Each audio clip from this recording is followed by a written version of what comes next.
Today, Jeff's going to be giving you a closer look at this wired OBD2 scanner from NexLink. Alright, really simple. Only comes with really two things actually, but everything is connected. So you got your OBD2 port that you plug into your car, and then you got your reader right here with a couple keys to navigate. This one's actually kind of nice because it comes with a mini USB, so you can plug it into your computer and then plug it into here for any updates that this thing has. And you can go to NexLink.com and look to see if this has any updates, and then you can update its firmware by plugging this in here, plugging it right into your computer, and then pointing it to the update file that you download from NexLink. So that way, if there's any codes or new cars or anything like that this needs to read, you can go ahead and update it that way. So it makes it really nice that you don't buy something that's just going to be obsolete after, a couple new codes or new cars or whatever, that this thing can update. So really quick, we'll show you how this works and how well it works, because it's really nice. If you don't have an OBD2 scanner, these things are not very expensive and will save you some time and money if you're going to buy a used car from somebody, not a dealer, that you'd like to check some stuff out on. Or even if you want to know what your car is saying before you take it in to get it fixed or tested. So you'll need a car that is 96 or newer, I believe, that has an OBD2 port. If you're not sure, go ahead and look it up online, see if your car has one, or hop in your car, and 9 times out of 10, it's underneath the driver's side, and it'll look just like this, and you should be able to sit in the driver's side and search down at the bottom here and find it. Yeah, right underneath that steering column. Right underneath that. 9 times out of 10. Some may be over on the other side, but 9 times out of 10, it's under the driver's side. So what you'll do is you'll find that port down here, which I know where mine is, right here. And you'll just push it up to plug it in. And you'll see it connected because the power came on. So the car needs to be on, but in the on position. So I'll just turn my key to the on position, car comes on, and then you'll see some things in here like DTC lookup, system setup, tool information, and tool self-test. Need to have this at the right angle. I'm sorry, sometimes it's hard to get that screen showing up on that video. There we go. It's coming in.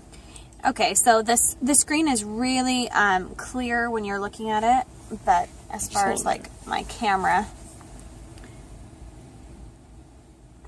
Alright, so there we go. Okay, so you got your diagnostics, DTC lookup, system setup, your tool self-test and everything. So most of the time you won't need to worry about these guys right here, you just want your diagnostics. So you'll go there and hit the enter button. It'll start searching, making sure your car is responding. It's just searching for your car right now. And then the first screen that comes up is your main screen. That's going to tell you if there's any errors that it finds and stuff like that, and it doesn't stay on for very long. But MIL would be like your check engine light, stuff like that. So I don't have any check engine lights on here, so it's not going to see anything. But if you have a check engine light, this guy will check it.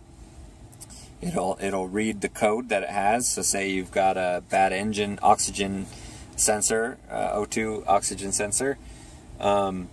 You can go ahead and see which one it is. It'll read that code and tell you exactly what it is. I can't tell you, or I can't show you that right now because I don't have any check engine. But you can read codes, and this guy's gonna come back and say no codes restored because I don't have any check engine lights. But this guy will read them. Not only will he read them, but he'll erase them too. So if it's a code is false, you can go ahead in there and erase that code. That way your check engine light will go off, and you can take it in to get its emissions or safety tests or whatever you need it to do. You also can get live data. So as you're driving, you can see your car actually working. So you can see the O2 sensor modules. You can see your fuel system and everything like that. Right now I'm not driving, so you can see some of the data. Because I'm not driving, you can't see all of it. But whatever your car offers as well, you have to see what your car will offer for an OBD2 scanner to pick up. Not all cars have every sensor. So look that up and make sure that you know the sensors you're looking for, or the sensors you want to know. Make sure your car has that sensor. So you got your shifting, your temperatures, all sorts of stuff. So your RPM, VSS, your spark, O2 sensors, shifting more,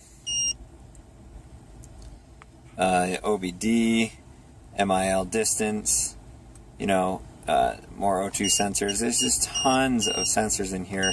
If you know what you're looking for, you know what you want, you'll be able to find it in this thing right here. That's your live data. You can also do freeze frame. This is cool because it has an IM readiness. That's emissions. So if you got to take your car in for an emissions test, or if you're buying a used car and you want to make sure that it's going to pass emissions, you can take this guy in right here, hit enter, and you can see that right now everything's okay. I don't have a catalyst thing. Oxygen sensors are all okay. So basically, if I took this car in right now, I'd pass emissions. Good to know. And you got an O2 monitor test as well for your oxygen sensors, and it detects all the sensors you got. You click on the sensor and it'll tell you everything you need to know. So your volts, right now I don't think that one's in there. Sometimes it picks up ones that it thinks it should have. There you go. But you don't really have it. So here you go. Here's one that it picks up. It picks up my voltage and stuff like that. So if you need to do any testing like that for your O2, there you go. You got an onboard test, your component test, vehicle info. Vehicle info is just in case you need to know your VIN number or anything like that. Right now it's the key's on but the engine is off. You can get your VIN number, your calibration ID number, and your verification number. Just to show you. There you go. So it'll pick up all the information of your car as long as you have the OBD2 scanner. Make sure that you have that, right? But you can do all sorts of testing with this guy, and testing of cars that, your friends' cars or cars that you're going to buy. Make sure that they're going to pass the test and that they're okay before you buy them. This is a handy little tool. It's pretty cheap. A nice tool to have in your glove box, just in case your check engine light comes on. You can quick plug this in and see exactly what it is, so that you can tell if you need to stop the car immediately, or you can keep going for a little bit, because it might not be a bad check engine light. Because nowadays, check engine lights come on for any reason, so it can be from good to bad, or none of them are good, but but it could be from not so bad to really bad. So you can check to see exactly what that is with this guy right here. So really easy, really nice, and it'll do everything you need it to do. Really simple and small, and will fit in your glove box for you to take with you. Okay, so as far as, because it's a backlit screen, you can see sometimes that the screen is fading in and out. That's not actually happening on the device. It's just my camera is adjusting to the light. But it's a nice backlit screen where you can do a lot of things. When it comes to OBD2 scanners, there are a lot of different varieties. You can get ones that are not plugged into a cable here, that they have the separate piece that plugs in, and they connect to your phone via Bluetooth or wireless. And the positive things with ones like that are that you can see colored charts on your phone or tablet or device, but you need to connect those devices to it. The great thing with this one is that it is ready to use. It's super convenient. You can plug it in. You don't have to have any other device with you. So if you're out and you need to check a check engine light and your phone's dead or something, you're kind of in trouble or unable to use another one if it's just the plug-in part. But this one, you've got the screen that is connected to the port that plugs into your car, and you're able to see all of your information right here. So I think the ones with the plugs are pretty convenient to have. You put this in your glove box and you can use this anytime. You've got the backlit screen, and you can check through here. Really simple controls here with just your arrows and enter and exit. So it's easy to navigate around.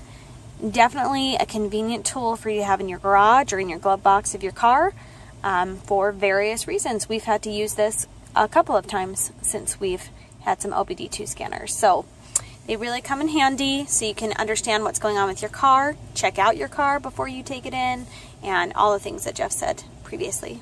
And really quick, in the main menu here, you got your system set up. You can change the language, your contrast, your unit of measures, and that annoying beep that keeps happening every time you hit a button. You can turn that on and off. Jeff hates the beeps. I always hate the beeps. So anyway, you can change all that kind of stuff if you want a different language or whatever. So, there you go. Okay.